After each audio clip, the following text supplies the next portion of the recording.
With deep gratitude in our hearts for our spiritual master Srila Prabhupada, let's dive deep into the divine journey of Bhagavad Gita. तो read along study along daily series का आज day 87 है और शुरू करने से पहले हम लोग राधा कृष्ण जी को याद कर लेते हैं। जय श्री राधे कृष्णा। वृंदावन के राधा कृष्ण जी के दर्शन कर लेते हैं। हाँ जी, तो हम लोग चैप्टर 2 पढ़ रहे हैं, अध्याय 2 गीता का सार, और इसमें आज हम लोग श्लोक नंबर 58 पढ़ेंगे, जो कि कुछ इस प्रकार है। यदा संहृतं चायं कूर्मोऽङ्गानीव सर्वशः इन्द्रियाणीन्द्रियार्थेभ्यस्तस्य प्रज्ञा प्रतिष्ठिता।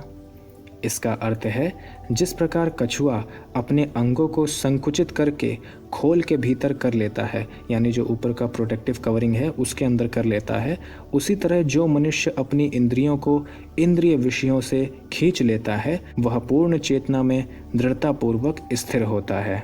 इसका तात्पर्य श्रील प्रभुपाद जी लिखते हैं, किसी योगी, भक्त या आत्मसिद्ध व्यक्ति की कसौटी यह है कि वह अपनी योजना के अनुसार इंद्रियों को वश में कर सके, किंतु अधिकांश व्यक्ति अपनी इंद्रियों के दास बने रहते हैं और इंद्रियों के ही कहने पर चलते हैं। देखिए, हम सभी जानते हैं कि मन बहुत चंचल है और वो अपनी चंचलता कैसे दिखाता है।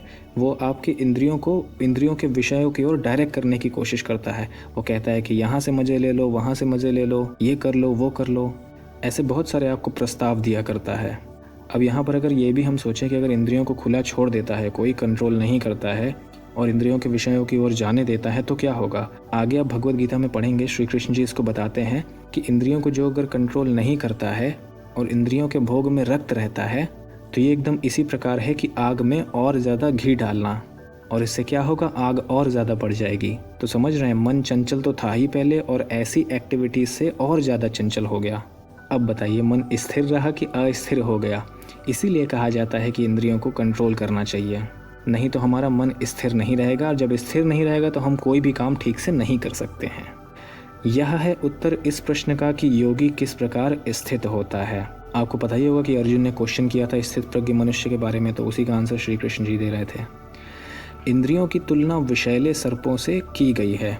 वे अत्यंत स्वतंत्रता पूर्वक तथा बिना किसी नियंत्रण के कर्म करना चाहती हैं। ध्यान दीजिएगा, यहाँ पर इंद्रियों की तुलना विषैले सर्पों से की गई है। मतलब पहला कि वो सर्प हैं और दूसरा कि वो विषैले सर्प हैं। सर्प कहने का ये मतलब है कि इंद्रियां हमेशा विषयों की ओर भागती रहती हैं, और उनको विषैले कहने का ये तात्पर्य है कि अगर आपने अलाउ कर दिया उस काम में इंडल्ज होने के लिए, तो आपका माइंड और ज़्यादा अस्थिर हो जाएगा। तो एट द एंड वो आपको ही आहत पहुँचा रहा है, जैसे कि विष पहुँचाता है। आई होप आपको समझ में आया होगा। योगी या भक्त को इन सर्पों को वश में करने के लिए एक सपेरे की भांति अत्यंत प्रबल होना चाहिए। वह उन्हें कभी भी कार्य करने की छूट नहीं देता। तो ये सर्प जैसे इंद्रियों को कैसे कंट्रोल किया जाए, एक सपेरे की भांति, और मन को पूरा कंट्रोल ना दिया जाए, जैसे कि यहाँ पर कहा गया है कि उसको पूरी छूट नहीं देनी चाहिए। इसके बारे में मैं आपको थोड़ा डिटेल में बताता हूँ, क्योंकि आप आगे पढ़ोगे ही, लेकिन यहाँ पर कनेक्शन है उसका उस बात का, तो मैं यहीं पर बता देता हूँ। देखिए, दो चीज़ होती हैं, एक होता है माइंड आपका और एक होता है इंटेलिजेंस। मतलब माइंड मतलब मन और इंटेलिजेंस मतलब बुद्धि। तो आपका मन जो है वो बहुत सारे आपको प्रस्ताव देगा कि ये कर लो, वो कर लो, ठीक है। वो ये नहीं बताएगा कि क्या कंस्ट्रक्टिव है, क्या नहीं कंस्ट्रक्टिव है। ये बुद्धि का काम है डिसाइड करना कि वो कंस्ट्रक्टिव है कि डिस्ट्रक्टिव है, और बुद्धि का ही यही काम है कि उसको अलाउ करना कि हाँ ये कंस्ट्रक्टिव है, मैं ये कर सकती हूँ, ये डिस्ट्रक्टिव है, मैं ये नहीं कर सकती। तो सपेरे की भांति यहाँ पर आपका इंटेलिजेंस काम करता है, बुद्धि, और सर्प आपकी इंद्रियां हैं जो कि मन के ही समान है, चंचल हैं। लेकिन अब यहाँ पर एक और प्रश्न आता है कि आखिर बुद्धि डिस्क्रिमिनेट कैसे करेगी कि क्या सही है क्या नहीं सही है। उसके लिए हमें बुद्धि को एम्पावर करना होगा। कैसे एम्पावर करेंगे, आगे लिखा है, देखिए, शास्त्रों में अनेक आदेश है, मतलब आदेश हमें उसको देने पड़ेंगे। उनमें से कुछ करो तथा कुछ ना करो से संबंधित हैं। मतलब समझ रहे हैं, कुछ डूज एंड डोंट्स हैं जो शास्त्रों में दिए हैं। जब तक कोई इन करो या ना करो का पालन नहीं कर पाता और इंद्र भोग पर संयम नहीं बरताता है, तब तक उसका कृष्ण भावनामृत में स्थिर हो पाना असंभव है। तो मैं आपको यहाँ पर थोड़ा डूज एंड डोंट्स के बारे में बता देता हूँ, जो कि श्रीला प्रभुपाद जी ने सभी शास्त्रों का कंक्लूजन निकाल करके बताया हुआ है। वो भले यहाँ पर नहीं लिखा है, लेकिन फिर भी मैं आपको बता देता हूँ। डोंट्स में आता है 4 रेगुलेटिव प्रिंसिपल्स। पहला ये है कि मीट नहीं खाना है, कोई मांस नहीं खाना है। दूसरा है आपको इंटॉक्सिकेशन नहीं करना है, मतलब कि आपको कोई भी नशीले पदार्थ नहीं लेना है। तीसरा है आपको गैम्बलिंग नहीं करना, मतलब आपको कोई भी तरीके का जुआ नहीं खेलना है। और चौथा है अवैध स्त्री पुरुष संग नहीं करना है। तो ये 4 रेगुलेटिव प्रिंसिपल्स है जिनको आप डोंट्स में कंसीडर कर सकते हो, जो कि बहुत ज़रूरी है आपकी इंद्रियों को वश में करने के लिए और साथ में कृष्ण कॉन्शियसनेस में एडवांस करने के लिए। और इन 4 रेगुलेटिव प्रिंसिपल्स को आप देख करके समझ भी सकते हो कि ये आपको एक इंसान बनाते हैं। यही एक डिफरेंस है एक मनुष्य और एक जानवर में, कि एक जो मनुष्य है वो सेंसेस को रेगुलेट कर सकता है, लेकिन एक जानवर नहीं, क्योंकि उसके पास एनफ अमाउंट की बुद्धि नहीं है। और डूज की अगर हम बात करें तो पहला चैंट हरे कृष्णा और दूसरा engage your senses in the service of Shri Krishna.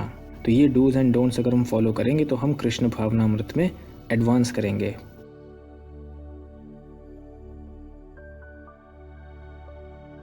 आगे लिखा है, यहाँ पर सर्वश्रेष्ठ उदाहरण कछुए का है, जो कि श्री कृष्ण जी ने श्लोक में दिया था।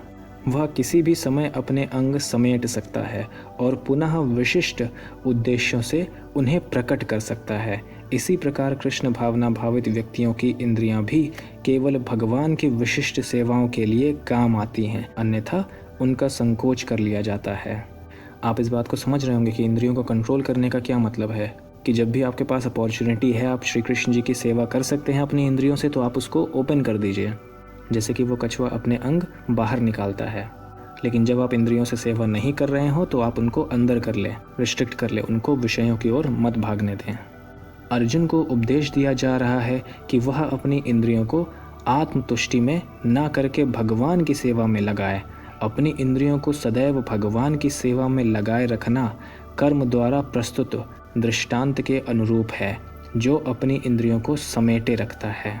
तो अर्जुन को भी यही उपदेश दिया जा रहा है कि वो भगवान की सेवा करे, मतलब कि जो भगवान का निर्देश है कि युद्ध करना है तो वो युद्ध करे।